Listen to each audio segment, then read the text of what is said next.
ఇవాళ రిషికేష్ గురించి తెలుసుకుందాం. హిమాలయాల పర్వతాల అడుగున గంగా తీరంలో ఉన్న ఈ రిషికేష్ అనేది ఒక భారతదేశ ఆధ్యాత్మిక కిరీటం. ఈ ప్రదేశాన్ని యోగా మరియు ధ్యానానికి ప్రపంచ రాజధానిగా పిలుస్తారు.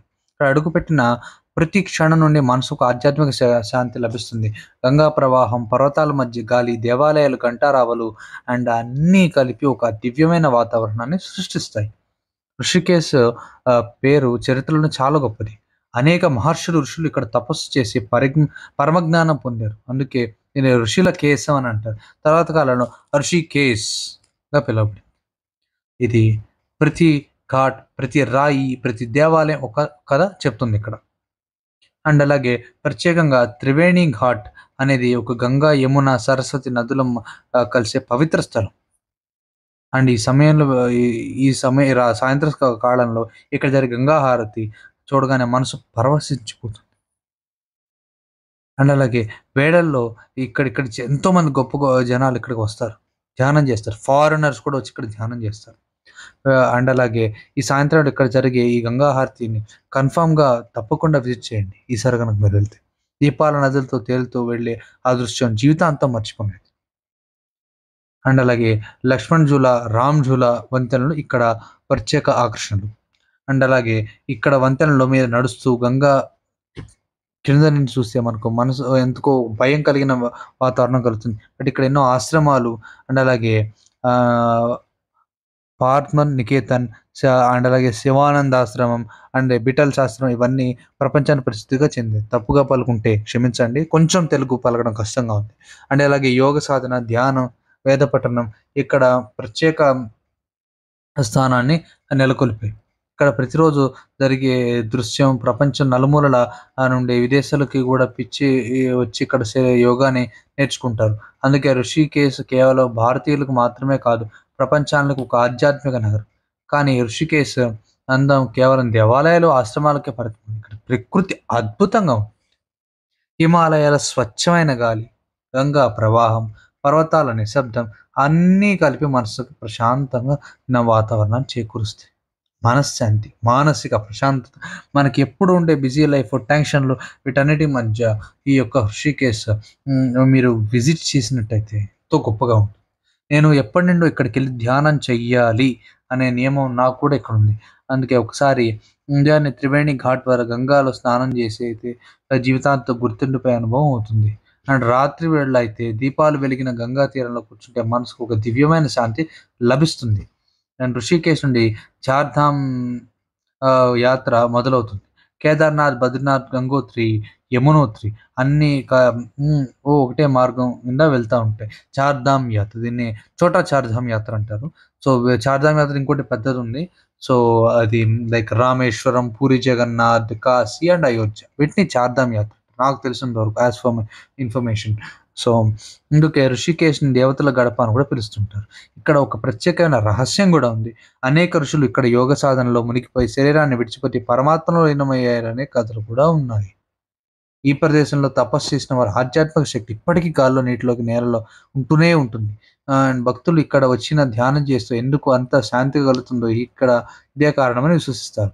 ఎప్పటికి ఋషికేశ్ కేవలం ఆధ్యాత్మిక యాత్రను మాత్రమే కాదు, సాహస క్రీడలను కూడా ఒక కేంద్రంగా మారింది. గంగలో వైట్ వాటర్ రాఫ్టింగ్, అలాగే పర్వతాల మధ్య bungee jumping and trekking and అలా అవన్నీ కూడా యువతలకు ఆకర్షిస్తూ ఉంటాయి. కానీ వీటన్నిటికంటే ముఖ్యమైనది ఇక్కడ లభించే ఆధ్యాత్మికత అనుభూతి. అండ్ ఒక్కసారిగా గంగా హారతిలో పాల్గొంటే మనసు దైవానికి దగ్గరవుతుంది. మంత్రధ్వనులు, ఘంటారావాలు, గంగలో తేలుతున్న దీపాలు అన్నీ కలిపి మన మనసుకు దివ్యమైన శక్తిని ఇస్తాయి. అండ్ అలాగే ఋషికేశ్ నుంచి కూడా ఒక అద్భుతమైన విషయం ఏంటంటే అండ్ ఇక్కడ నుండి గాలి పవిత్రంగా ఉంటుంది. శాస్త్రంగా కూడా ఇవన్నీ గొప్పగా నిరూపితమైంది. అందులో ఇక్కడ గాలి, నీరు వాతావరణంలో ఆరోగ్యానికి మేలు చేస్తాయి. అందుకే అనేక మంది ఇక్కడ కొన్ని రోజులు గడిపిన శారీరకంగా, మానసికంగా పునరుత్తేజం పొందుతుంటారు. ఒకసారి ఋషికేశ్ వచ్చిన వాళ్ళు మళ్ళీ, మళ్ళీ రావాలని కోరుకుంటారు. ఎందుకంటే ఇక్కడ ప్రదేశం కేవలం ఒక నగరం మాత్రమే కాదు, ఒక ఆధ్యాత్మిక అనుభవం. అండ్ అలాగే ఇక్కడ ఋషికేశ్ భారతదేశం ఆధ్యాత్మిక రత్నం అని కూడా పిలుస్తారు. ఇక్కడ వెళ్ళిన ప్రతి భక్తుడు, ప్రతి యోగి, ప్రతి సాధకుడు ఒక గొప్ప అనుభూతిలో ఉంటారు. అండ్ అలాగే కొత్త జీవిత దశలో కూడా తిరిగి వస్తాడు. అండ్ అలాగే ఋషికేశ్ అనేది మనుషుల్ని దైవం దగ్గర చేసే ఒక పవిత్ర ద్వారం. అండ్ అలాగే గంగా హారతి కాంతుల్లో, యోగ మంత్రధ్వనుల్లో, పర్వతాల నిశ్శబ్దంలో మనసుకు పూర్తిగా శాంతిని పొందుతుంది. ఇక్కడ ఋషికేశ్ యొక్క అసలు రహస్యం. ఋషికేశ్ యొక్క ప్రత్యేకతలు. అండ్ అలాగే గంగా నది యొక్క మహిమాన్వితం ఏంటంటే, ఇక్కడ గంగ చాలా ప్రత్యేకంగా, ప్రశాంతంగా ప్రవహిస్తూ ఉంటుంది. ఇక్కడ భక్తులు స్నానం చేసి పాపాలు తొలగిపోతాయని నమ్మకం. యోగా మరియు ధ్యాన కేంద్రం. ఋషికేశ్ ప్రపంచంలో ప్రసిద్ధ యోగా ఆశ్రమాలుంటాయి. ప్రపంచంలో నలుమూలల నుండి యోగ సాధకులు ఇక్కడికొచ్చి ధ్యానం చేస్తూ ఉంటారు. అండ్ అలాగే ఈ యొక్క ఋషికేశ్ ఏదైతే ఉందో అది ఎంతో గొప్పది. మీకు కాశీ గురించి కూడా చెప్పాను కదా! ఈ ఋషికేశ్ కూడా అంతే గొప్పది. అండ్ అలాగే ఇక్కడ గంగ గొప్పగా ప్రవహిస్తుంది. అండ్ అలాగే ప్రపంచం నలుమూలల నుండి ఇక్కడ యోగ సాధకులు చేయడానికి వస్తారు. అలాగే ఫారినర్స్ కూడా మీరు చాలా మందొస్తారు ఇక్కడ. అండ్ అలాగే లక్ష్మణ్ ఝూలా అండ్ రామ్ ఝూలా గంగా మీద నిర్మించిన 2 ప్రసిద్ధ వంతెనలు. ఈ ఋషికేశ్‌కి గొప్ప గుర్తు. త్రివేణి ఘాట్. అండ్ అలాగే భక్తులు గంగా హారతిని చూసేందుకు తప్పనిసరిగా వెళ్ళే స్థలం. అండ్ సాయంత్రం వేళల్లో ఇది జరిగే గంగా హారతిలో ఎంతో ఆధ్యాత్మిక అనుభూతి ఇస్తుంది. అలాగే 3 నదుల సంగమం ఇక్కడ ఉంటుంది. నేను నిజంగా అండ్ అలాగే గంగా నది అండ్ అలాగే నో ఈ లైక్ ఎంతో గొప్పగా ఉంది. త్రివేణి సంగమం. ఇక్కడ మనం హిమాలయాలకు దారులు హృషికేశ్ నుండి కేదార్‌నాథ్, బద్రీనాథ్, గంగోత్రి, యమునోత్రి అండ్ అలాగే వంటి చార్ధామ్ యాత్రల మార్గం మొదలవుతుంది. గంగా, యమున, సరస్వతి 3 నదులు కలయిక ఇక్కడ. లైక్ 2 నేను ప్రయాగరాజ్ అప్పుడు ఆ 2 నదులను నేను డిఫరెన్స్ చూసాను. లైక్ రెండిటికి రంగు ఉంది. గంగా నది ఒకటే రంగులో ఉంది. యమున నది ఒక రంగు. ఇక్కడ 2 కలయిక. సరస్వతి నది ఆల్‌మోస్ట్ ఇది ఎగ్జిస్ట్ లేదు. సో, బట్ మనం ఉందని ఆ భావనలో ఉండాలి. ఆల్‌మోస్ట్ కనుమరుగైపోయిందది. ఆధ్యాత్మిక చరిత్ర ఇక్కడ అనేక మంది ఋషులు తపస్సు చేశారు. అందుకే ఈ స్థలానికి ఋషికేశ్ అనే పేరు పెట్టారు. అంటే అలాగే సాహస క్రీడలు నేటి కాలంలో ఋషికేశ్ వైట్ వాటర్ రాఫ్టింగ్ ఇక్కడ టెక్నాలజీ ఆహ్, ఇక్కడ బంజీ జంపింగ్ కూడా ప్రసిద్ధి చెందింది. లైక్ ఇది గొప్ప లైక్ ఇక్కడ గంగా నది పుట్టిన చోటు కూడా దీని దగ్గరలో ఉంది. ఇక్కడ గంగా నది చరిత్ర ఒక మహత్తరమైన కథ. ఏంటంటే ఈ యొక్క గంగా నది భారతదేశం అత్యంత పవిత్రమైన నది.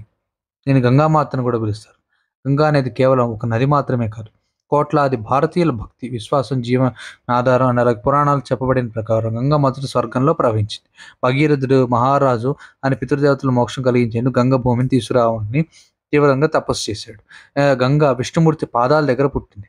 భగవంతుడు శివుడు తన జటాజూతంలో గంగను ఆహ్వానించి తన తల మీద ఆ నదిని పట్టుకొని భూమిపైకి విడిచిపెడతారు. అందుకే గంగను భగీరథి అని కూడా పిలుస్తారు. అలాగే శివుడి జటల నుండి ప్రవహించిన కావడంతో జటాగంగా అని కూడా పిలుస్తారు. ఆయన కరుణ వల్ల భూమి మీద ప్రవహిస్తున్నట్లుగా గంగామాత అని కూడా పిలుస్తారు. అది కేవలం పురాణ గాథ మాత్రమే కాదు. భారతీయ సంస్కృతిలో శాశ్వతమైన చిహ్నం. గంగా నది ఉత్తరాఖండ్‌లోని గంగోత్రి హిమానదిలో ఉంది. ఇక్కడ నుండి హిమాలయాలు గంగ కూడా ప్రవహిస్తూ ఉత్తరప్రదేశ్, బీహార్, జార్ఖండ్, పశ్చిమ బెంగాల్ మీదుగా చివరగా బంగాళాఖాతంలో కలుస్తుంది. మొత్తం మీద ఇది సుమారు 2500 కిలోమీటర్ల పొడవు కలిగి ఉంటుంది. ఇది గంగా నది తీరంలో వారణాసి, హరిద్వార్, అలహాబాద్, పాట్నా, ఆహ్, కో కోల్‌కత్తా వంటి చారిత్రక నగరాల్లో గూడా ఉంది. ప్రతి నగరానికి గంగ ప్రత్యేకత ఇచ్చింది. వారణాసిలో గంగా ఘాట్ వద్ద జరిగే హారతులు, హరిద్వార్ కుంభమేళ అలాగే ఇవన్నీ గూడా గంగాని కేవలం ఆహ్, కేవలం భౌతిక నది కాకుండా ఒక దేవత లైక్ భూమి మీద ప్రవహించే ఒక గొప్ప దేవతలాగా ఇక్కడ భక్తులు పూజిస్తారు. గంగా నది కేవలం ఆధ్యాత్మికత మాత్రమే కాదు, ఆర్థికంగా కూడా చాలా ముఖ్యమైనది. కోట్లాది రైతులు గంగా నీటితో సాగు చేసుకుంటారు. గంగా లోయ భారతదేశం అత్యంత సారవంతమైన భూమిలో ఒకటి. గంగా నది వల్లే ఇక్కడ బియ్యం, గోధుమలు, చెరుకు వంటి పంటలు పండుతాయి. అండ్ అలాగే ఇక్కడ ఇతిహాసం చెప్తుందంటే గంగా తీరంలో అనేక మహానుభావులు జీవించారు. శంకరాచార్యులు, తులసీదాసు, రామకృష్ణ పరమహంస, వివేకానంద వీరంతా ఈ గంగా తీరంలో ఆధ్యాత్మిక జ్ఞానం పొందారు. వారణాసి పట్టణం గంగా తీరంలో ఉండడం వల్ల అది శాశ్వతంగా కాశీకి ప్రసిద్ధి చెందింది. అండ్ అలాగే గంగా నది గురించి మరో విషయం ఏంటంటే శాస్త్రవేత్తలు కూడా ఆశ్చర్యపోయే ఒక రహస్యం ఏంటంటే గంగా నీరు ఎప్పుడు చెడిపోదు. సంవత్సరాల తరబడి నిల్వ ఉండిన గంగా జలానికి దుర్వాసన రాదు. అది పవిత్రమైన జలంగానే ఉంటుంది. దీనికి కారణంగా గంగలో ఉండే ప్రత్యేక సూక్ష్మజీవులు అండ్ అలాగే శాస్త్రవేత్తలు చెప్తున్న భక్తి శ్రద్ధలతో పాటు ఇక్కడ దేవతల కృప ఉందని నమ్మకం. అండ్ అలాగే గంగానది తీరంలో జరిగే ఆరతులు, దీపావళి పండుగలు, కుంభమేళాలు అండ్ అలాగే ఇవి భారతదేశ ఆధ్యాత్మికత వారసత్వాన్ని ప్రవహించే విధంగా చూపిస్తుంటాయి. గంగలో స్నానం చేసిన పాపాలు తొలగిపోతాయని కోట్లాది మంది భక్తులు విశ్వసిస్తారు. ప్రతి సంవత్సరం లక్షలాది మంది యాత్రికులు ఈ గంగోత్రి మంచి నుండి గంగాసాగర్ వరకు గంగామాతను దర్శించుకునేందుకు వస్తారు. ఇక్కడి గొప్ప చరిత్ర అలాగే, కలిగి గంగా నది నేటి కాలంలో కూడా కాలుష్యం వల్ల కొన్ని ఇబ్బందులు ఎదుర్కొంటున్న ప్రజల హృదయాల్లో గంగామాతకు మంచి స్థానం ఎప్పుడూ ఉండే ఉంటుంది. భారతీయుల విశ్వాసంలో మనుషుల ప్రార్థనలు ప్రతి పూజలో గంగా జలం తప్పనిసరిగా ఉంటుంది. గంగ లేకుండా హిందూ ధర్మం అనేది అసంపూర్ణం. ఎన్నో రకాల గొప్ప గొప్ప వీడియోలు నేను భవిష్యత్తులో చేస్తాను. ఈ హృషికేశ్ గంగా యొక్క నది యొక్క చరిత్ర మీకు నేను చక్కగా వివరించాలనుకుంటున్నాను. ఒకవేళ గనక నేను చెప్పే దానిలో ఏదైనా మిస్టేక్స్ ఉన్నా, తప్పులున్నా నిజంగా నేను మిమ్మల్ని క్షమాపణ కోరుకుంటున్నాను. ఇంకా గొప్పగా వివరిస్తాను. ఇంకా గొప్పగా నేను ఎక్స్‌ప్లెయిన్ చేస్తాను. ఇంకా బాగా నేను చెప్పగలుగుతాను. సో, మీరు తప్పకుండా ఈ వీడియోని మీరు చూడండి, లైక్ చేయండి, షేర్ చేయండి, సబ్స్క్రైబ్ చేయండి. తప్పకుండా మీరు హృషికేశ్ మాత్రం వెళ్ళిరండి. నేను భవిష్యత్తులో హృషికేశ్ వెళ్తాను. నేను ఇప్పటిదాకా నార్త్ ట్రిప్ నేను ఏదైతే వేసిందో అది ప్రయాగరాజ్ ఒకటి, కాశీ ఒకటి 2 గొప్ప ట్రిప్స్ నేను వేశాను.